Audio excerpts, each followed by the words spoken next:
ꯄꯥꯎꯗꯝꯐꯝ ꯂꯩꯇꯕ ꯊꯃꯣꯏꯒꯤ ꯃꯔꯣꯜꯗꯤ ꯍꯥꯏꯗꯣꯛꯄꯁꯨ ꯇꯧꯗ ꯈꯪꯍꯜꯂꯨꯕꯁꯨ ꯇꯧꯗ ꯊꯃꯣꯏꯗ ꯃꯗꯣꯝ ꯑꯗꯨꯃꯛ ꯂꯣꯠꯁꯤꯟꯗꯨꯅ ꯊꯝꯕꯅꯤ ꯑꯗꯨꯕꯨ ꯊꯃꯣꯏꯒꯤ ꯃꯔꯣꯜ ꯑꯗꯨꯅ ꯅꯤꯡꯉꯥꯏ ꯇꯧꯒꯦ ꯍꯥꯏꯅ ꯇꯧꯔꯛꯂꯕꯗꯤ ꯍꯥꯏꯗꯣꯛꯂꯣꯏ ꯇꯝꯊꯣꯛꯂꯣꯏ ꯍꯥꯏꯅ ꯂꯩꯔꯝꯕ ꯆꯤꯟꯕꯥꯜ ꯃꯥꯁꯨ ꯃꯁꯥ ꯃꯗꯣꯝ ꯍꯥꯏꯗꯣꯛꯈꯤꯕ ꯀꯣꯡꯒꯥꯏꯅꯤ ꯏꯕꯣꯆꯧꯅ ꯍꯟꯗꯛ ꯅꯧꯅ ꯂꯥꯛꯄ ꯍꯥꯏꯕꯕꯨ ꯂꯤꯆꯤꯡꯂꯨꯏ ꯃꯉꯥꯏꯔꯦ ꯑꯇꯩꯗꯤ ꯂꯥꯛꯇꯦꯗ ꯌꯥꯏꯊꯣꯏ ꯏꯕꯣꯆꯧꯒꯤ ꯋꯥꯍꯩꯗꯨꯗ ꯑꯌꯦꯡꯕ ꯑꯃꯗ ꯌꯦꯡꯂꯒ ꯃꯁꯤꯅ ꯇꯞꯅ ꯍꯥꯏꯔꯛꯏ ꯂꯤꯆꯤꯡ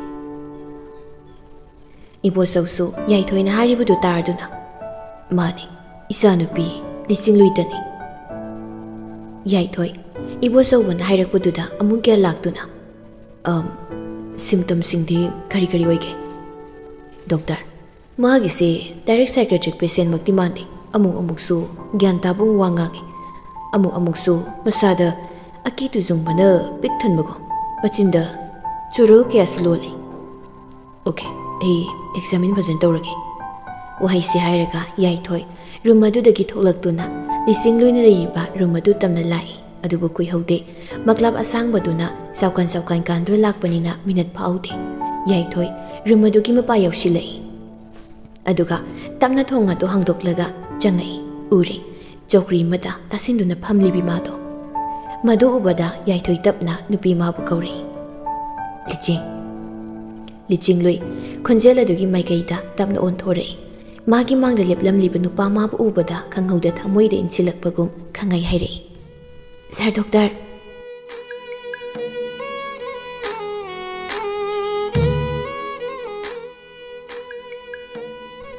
ꯌꯥꯏꯊꯣꯏ ꯅꯨꯄꯤ ꯃꯥꯒꯤ ꯈꯪꯍꯧꯗ ꯍꯥꯏꯔꯛꯄ ꯋꯥꯍꯩꯗꯨꯗ ꯃꯤꯠꯂꯨꯗ ꯈꯪꯍꯧꯗ ꯄꯤꯔꯥꯡ ꯏꯍꯧꯔꯛꯏ ꯎꯕ ꯉꯝꯃꯛꯇ꯭ꯔꯕ ꯃꯥꯜꯂꯤ ꯅꯨꯄꯥ ꯃꯥꯒꯤ ꯊꯃꯣꯏꯗꯣ ꯏꯔꯣꯏꯅꯕꯒ ꯂꯣꯏꯅꯅ ꯅꯨꯄꯤ ꯃꯥꯕꯨ ꯃꯃꯤꯠ ꯀꯨꯞꯀꯅꯤ ꯍꯥꯏꯕ ꯀꯥꯎꯕ ꯃꯈꯩ ꯌꯦꯡꯖꯔꯛꯏ ꯈꯣꯡꯐꯝ ꯑꯃ ꯀꯥꯟꯁꯤꯟꯕꯁꯨ ꯇꯧꯗ ꯍꯟꯗꯣꯛꯄꯁꯨ ꯇꯧꯗ ꯂꯦꯞꯂꯤꯕ ꯃꯐꯝ ꯑꯗꯨꯗ ꯆꯨꯝꯗ꯭ꯔꯤꯡ ꯑꯗꯨꯃꯛ ꯂꯦꯞꯇꯨꯅ ꯂꯩꯈ꯭ꯔꯦ ꯂꯤꯆꯤꯡꯂꯨꯏ ꯌꯥꯏꯊꯣꯏꯒꯤ ꯃꯇꯧ ꯑꯗꯨꯗ ꯋꯥ ꯂꯥꯡ ꯉꯥꯡꯗꯅ ꯃꯨꯟꯅꯗꯨꯃꯛ ꯇꯥꯁꯤꯟꯗꯨꯅ ꯂꯩ ꯌꯥꯏꯊꯣꯏ ꯑꯁꯨꯝ ꯂꯦꯞꯂꯝꯕꯗꯒꯤ ꯈꯥꯡꯕ ꯉꯝꯂꯛꯇ꯭ꯔꯕ ꯃꯥꯜꯂꯤ ꯅꯨꯄꯤ ꯃꯥꯅ ꯐꯝꯂꯤꯕꯗꯣꯝꯗ ꯄ꯭ꯔꯞ ꯆꯪꯁꯤꯜꯂꯒ ꯂꯦꯡꯖꯨꯝ ꯑꯅꯤꯗꯨ ꯄꯥꯏꯔꯒ ꯃꯨꯟꯅ ꯌꯦꯡꯗꯨꯅ ꯍꯥꯏꯔꯛꯏ ꯂꯤꯆꯤꯡ ꯑꯩ ꯈꯪꯂꯤꯕ꯭ꯔꯥ ꯂꯤꯆꯤꯡꯂꯨꯏ ꯅꯨꯄꯥ ꯃꯥꯅ ꯇꯧꯔꯤꯕ ꯃꯇꯧ ꯑꯗꯨ ꯃꯨꯟꯅ ꯌꯦꯡꯗꯨꯅ ꯑꯗꯨꯃꯛ ꯂꯩ ꯍꯣꯏꯁꯨ ꯍꯥꯏꯗ ꯃꯥꯏꯁꯨ ꯍꯥꯏꯗ ꯃꯨꯟꯅ ꯑꯗꯨꯃꯛ ꯌꯦꯡꯂꯒ ꯂꯩ ꯌꯥꯏꯊꯣꯏ ꯀꯞꯀꯅꯨ ꯍꯥꯏꯕ ꯌꯥꯗ꯭ꯔꯦ ꯃꯤꯠꯂꯨꯗ ꯏꯍꯧꯔꯝꯕ ꯄꯤꯔꯥꯡꯁꯤꯡꯗꯨ ꯏꯆꯦꯜ ꯑꯃꯒꯨꯝ ꯈꯖꯥꯏ ꯊꯛꯇ ꯁꯤꯟꯊꯔꯛꯂꯦ ꯑꯗꯨꯕꯨ ꯅꯨꯄꯤ ꯃꯥꯕꯨ ꯌꯦꯡꯕꯁꯨ ꯂꯦꯞꯇꯦ ꯍꯪꯕꯁꯨ ꯂꯦꯞꯇꯦ ꯍꯥꯏꯌꯨ ꯂꯤꯆꯤꯡ ꯅꯪꯒꯤ ꯁꯥꯔ ꯗꯣꯛꯇꯔꯕꯨ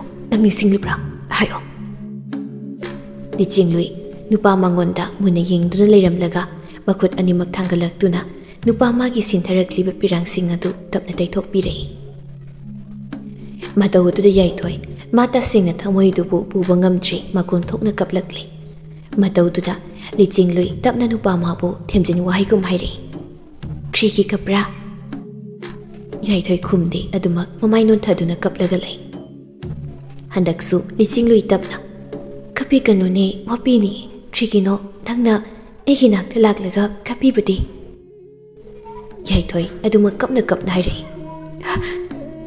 ꯂꯤꯆꯤꯡ ꯑꯗꯨꯕꯨ ꯈꯪꯍꯧꯗꯦ ꯇꯨꯃꯤꯟꯅ ꯐꯝꯂꯝꯕ ꯅꯨꯄꯤ ꯃꯥꯗꯨ ꯈꯪꯍꯧꯗ ꯈꯪꯂꯥꯎ ꯂꯥꯎꯔꯛꯏ ꯑꯗꯨꯒ ꯃꯆꯤꯟꯗꯁꯨ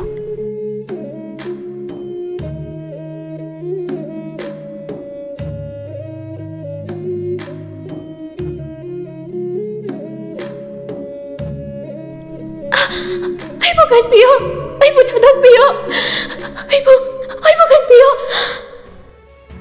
ꯌꯥꯏꯊꯣꯏ ꯀꯞꯂꯝꯕꯗꯒꯤ ꯅꯨꯄꯤ ꯃꯥꯒꯤ ꯈꯣꯟꯖꯦꯜ ꯑꯗꯨꯗ ꯈꯪꯉꯤ ꯌꯦꯡꯈꯠꯂꯛꯏ ꯑꯗꯨꯕꯨ ꯅꯨꯄꯤ ꯃꯥꯅ ꯃꯁꯥ ꯄꯨꯝꯅ ꯅꯤꯛꯇꯨꯅ ꯃꯈꯨꯠ ꯑꯅꯤꯅ ꯃꯅꯥꯀꯣꯡ ꯑꯅꯤꯃꯛ ꯈꯨꯝꯖꯤꯜꯂꯒ ꯂꯩꯔꯝꯕ ꯃꯇꯧ ꯑꯗꯨꯗ ꯌꯥꯏꯊꯣꯏ ꯐꯠ ꯍꯧꯒꯠꯂꯒ ꯅꯨꯄꯤ ꯃꯥꯕꯨ ꯃꯊꯥꯗ ꯆꯦꯠꯅ ꯀꯣꯟꯁꯤꯟꯗꯨꯅ ꯊꯝꯃꯤ ꯂꯤꯆꯤꯡꯂꯨꯏ ꯌꯥꯏꯊꯣꯏꯕꯨ ꯏꯟꯊꯣꯛꯅꯕ ꯍꯣꯠꯅꯩ ꯑꯩ ꯀꯤꯌꯦ ꯈꯣꯟꯖꯦꯜ ꯑꯗꯨꯗ ꯌꯥꯏꯊꯣꯏ ꯊꯥꯗꯣꯛꯄꯁꯨ ꯇꯧꯗ ꯅꯨꯄꯤ ꯃꯥꯕꯨ ꯑꯗꯨꯃꯛ ꯃꯊꯥꯗ ꯊꯝꯂꯒ ꯑꯩ ꯅꯪꯒꯤ ꯁꯥꯔ ꯗꯣꯛꯇꯔꯅ ꯂꯤꯆꯤꯡ ꯋꯥꯍꯩꯁꯦ ꯍꯥꯏꯅ ꯅꯨꯄꯥ ꯃꯥꯒꯤ ꯃꯤꯠꯂꯨꯒꯤ ꯄꯤꯔꯥꯡꯁꯤꯡ ꯑꯗꯨꯁꯨ ꯑꯗꯨꯃꯛ ꯆꯦꯟꯊꯔꯛꯂꯤ ꯑꯗꯨꯕꯨ ꯑꯁꯨꯝ ꯇꯧꯗꯨꯅ ꯂꯩꯔꯕꯗꯤ ꯋꯥꯔꯅꯤ ꯈꯪꯕꯅ ꯅꯔꯁ ꯇꯥꯟꯅꯕ ꯃꯑꯣꯡꯗ ꯌꯥꯏꯊꯣꯏ ꯈꯣꯟꯖꯦꯜ ꯈꯔ ꯍꯧꯔꯞ ꯀꯧꯔꯛꯏ ꯁꯤꯁꯇꯔ ꯂꯤꯟꯊꯣꯏ ꯊꯪꯅꯕ ꯀꯥꯗ ꯄꯦꯁꯦꯟ ꯑꯃ ꯑꯦꯛꯖꯥꯃꯤꯟ ꯇꯧꯔꯝꯕꯗꯒꯤ ꯈꯣꯟꯖꯦꯜ ꯑꯗꯨꯗ ꯄ꯭ꯔꯞ ꯆꯦꯟꯁꯤꯜꯂꯛꯏ ꯂꯤꯟꯊꯣꯏ ꯀꯥꯗꯨꯗ ꯐꯠ ꯆꯪꯂꯛꯄꯒ ꯌꯥꯏꯊꯣꯏꯅ ꯃꯤꯠꯂꯨꯗ ꯄꯤꯔꯥꯡ ꯏꯍꯧ नुपी माबु कोंतुना लेरंबा मतौ अदुदा मा ngahakti ngakjanai adugisu mathakta ma sangsinbasu ngamde yaithoi linthoi leribadu ubada khangai haire sister magi medicine pubiro linthoi su yaithoina korakpududa leplambadagi hoi doctor hoi sairaga prep room adudagi senthokiduna syringe ama puduna sangaktuna lichingluida kapsinbirai yaithoida muklama makhut adusu mukhitri makok adu yaithoigi lengsumda tapna ngatharai yaithoi nupi ma bu tapna pangkhat biduna betamna pubirai aduga nupi ma bu hipthali yaithoi nupi ma bu thambaga lichingluigi makhong mayada leiriba patak toba blanket machadu logduna tapna gyan mangduna tumlibi nupi mangonda subsinbirai linthoi nasaidagi yaithoigi matau singadu mamikuptana yengduna leplaga lei yaithoi lichingluigi makok aduda tapna nan thabiramlaga tapna hawgalakpaga linthoi lerambaduda kaplubagi mamit achotpadu pattai thoklaga thoke tawi adubu linthoina khamlakpana hankre yaithoi linthoina mabu kaurakpaduda chalambadai khanglep lepi linthoi tapna lupa mangonda yenglaga yai lichingana khangnabra yaithoi linthoi da na pau yengda wahai si hairaga rumadudagi thunamak thokre linthoi thokriba yaithoi aduda yenglambadagi bet mathak aduda tumin tumlibi mangonda amuk yenglei aduga wakhalda mi amagi daba biluda pirang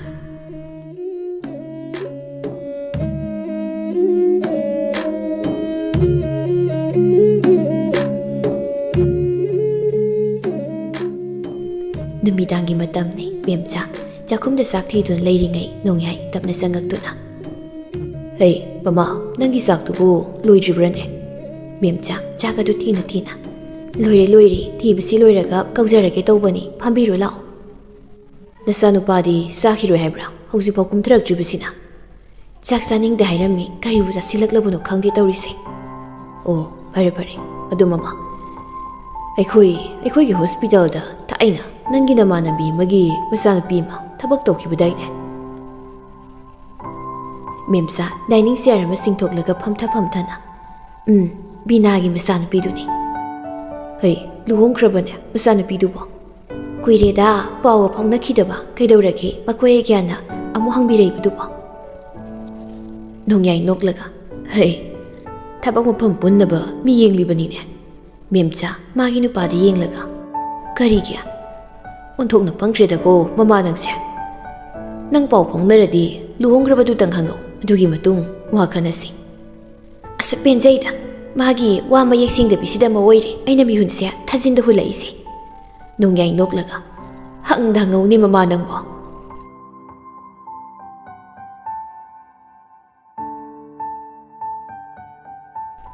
luwangba magi kada phamduna laptop amada file khra yenglingai magi kagi thong adudagi sanana bungo tabro luwangba laptop aduda yengna kehage ma sana ka adu sangaktuna thabak silibra nangbo imaga wamta sana sidana sindi daima kaino adum hairo sana sor sangba ma tapna hondoklaga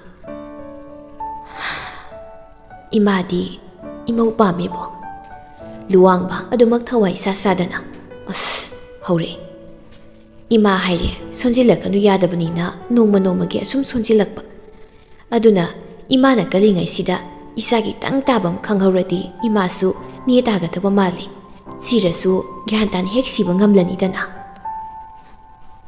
luwangba laptop adu yengna is yam sulabai mongdaga uhangangai khoi mase sana susu tawraga angauba nangbu karamna nathanda thanamo haibano imagi toiba imanya nangi khanbada ahing tumba yadre angaubi isa nangbu senabi bangam kadaba imauto ima yengningle toiba ima yengningle luwangba laptop yenglambadagi mamagi matau hongkhriba khonjela duda mamada fat yengle adubu mamana iliba piji duna mapi taithokduna kaplaga leirambadu ubada luwangba laptop adu nakana thamkhraga mamabu mangolomdu onsin halai aduga mamagi sinthariba pirang adu tapna taithok piraga ma kahinu kapidubo nasa lerisidi imagi ning mathungangani nasa loina gyan taiba se namang nupi masak yengera Sanasusu taurambadagi masadi yenglei. Luwangba ngasai mana lona linthoi duty tauringai da kapau photo du mamada utlei tu yengo. Sana Piji duna mabidu taithoklaga masan ulakliu photo du da yengi. Imabu tembudi nate ko na gise. Nate dema phagi dungna. Sana noklaga noigi thabak uminnabaro mingna kai kauge. Luwangba nokfe tawna. Mana head nurse oina pubani mingna linthoi. Sana kaplubagi isoso lo misna ani duga loinana noklaga. Linthoi haiba onthokna phajakreda.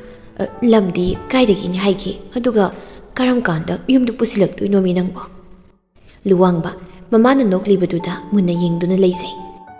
Nangna lukra oihawrabi masagi da khanbada awa ana kaya khanduna laklabi mamana makalamna noksabadu ubada luwangba khanghaudana miluda pirak ihawrai. Adubu mama ukhini matagum phattai thoi. Sana photo tu da yengna masaku phana nusirine. Luwang noklaga adoima masadi khangji ai thanja ngairi ni. Sana luwang bagi wahiduda munna yenglaga is ai nang aina khangabane ba ai themini isi tanja ngairi ni habani ma. Sana hawgalaga thokna tanja ngairi ngai mina hanjakhini ko imagi di isanu pamadi pusila o se leire. Luwang ba mamagi wahiduda noklaga thokriba mamabu yenglaga lehawi.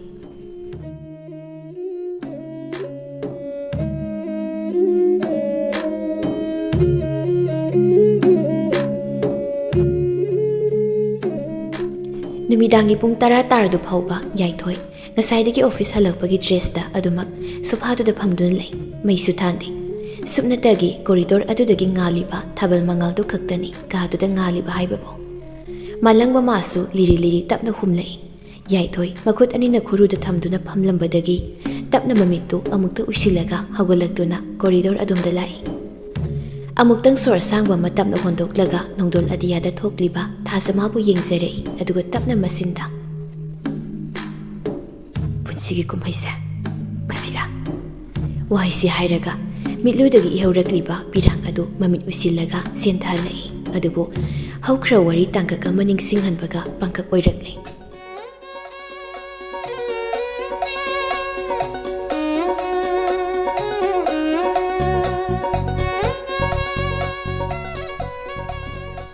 Sir Doctor, yaithoi sumanga du leptuna nongdol adiyada thokliba thazamabu yenglambadagi nupi mana kaurakpaduda tapna onthorei.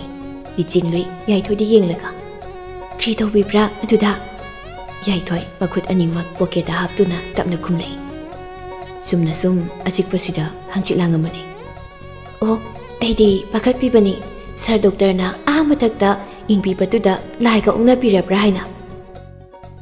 Yaithoi Lisinglui ki wahiduda makhol haifet thokna nokfet tawraga isam samsabi mabu yenglaga lei. Lichinglui yaithoi gi nakal adut leplaga tapna kaurei. Sir Doctor, yaithoi tapna.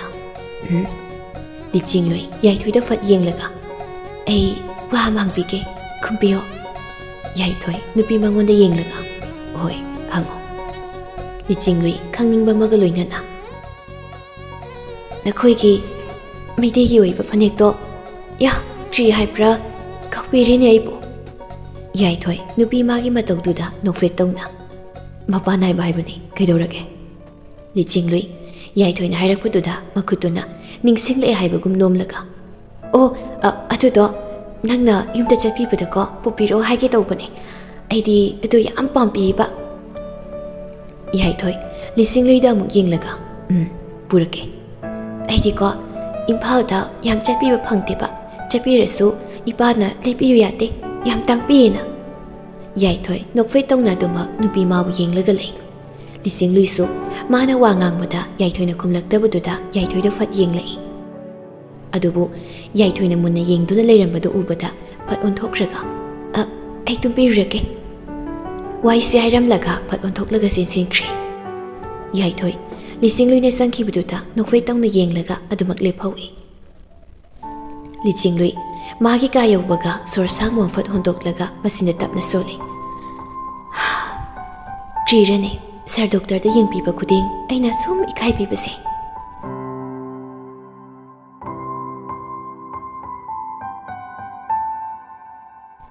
ꯋꯥꯍꯩꯁꯤ ꯍꯥꯏꯔꯒ ꯃꯥꯒꯤ ꯀꯥꯗ ꯄꯥꯜꯂꯤꯕ ꯊꯣꯡꯅꯥꯎ ꯑꯗꯨꯒꯤ ꯄꯔꯗꯥ ꯃꯔꯨꯝꯗꯒꯤ ꯇꯞꯅ ꯅꯨꯄꯥ ꯑꯃꯅ ꯂꯦꯞꯍꯧꯕ ꯑꯗꯣꯝꯗ ꯌꯦꯡꯂꯛꯏ ꯑꯗꯨꯕꯨ ꯌꯥꯏꯊꯣꯏꯅ ꯍꯥꯟꯅ ꯌꯦꯡꯗꯨꯅ ꯂꯩꯔꯝꯕꯗꯨꯗ ꯑꯃꯨꯛ ꯐꯠ ꯊꯥꯗꯔꯒ ꯂꯣꯠꯈ꯭ꯔꯦ ꯌꯥꯏꯊꯣꯏ ꯃꯇꯧꯗꯨ ꯅꯣꯛꯐꯦꯠ ꯇꯧꯅ ꯉꯥꯏꯍꯥꯛ ꯌꯦꯡꯂꯝꯂꯒ ꯑꯃꯨꯛ ꯅꯣꯡꯗꯣꯜ ꯑꯇꯤꯌꯥꯗ ꯌꯦꯡꯂꯒ ꯂꯩ ꯑꯗꯨꯕꯨ ꯈꯪꯍꯧꯗꯦ ꯄꯣꯀꯦꯠꯇꯒꯤ ꯐꯣꯟ ꯑꯗꯨꯅ ꯔꯤꯡ ꯈꯤꯡꯂꯛꯈꯤꯕꯗꯣ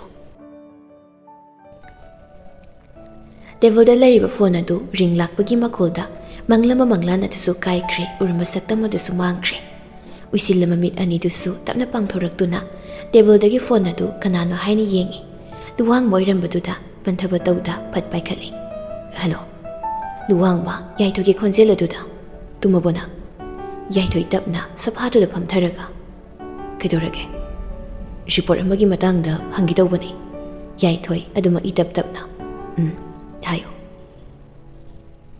ꯂꯤꯆꯤꯡꯒꯤꯅꯤ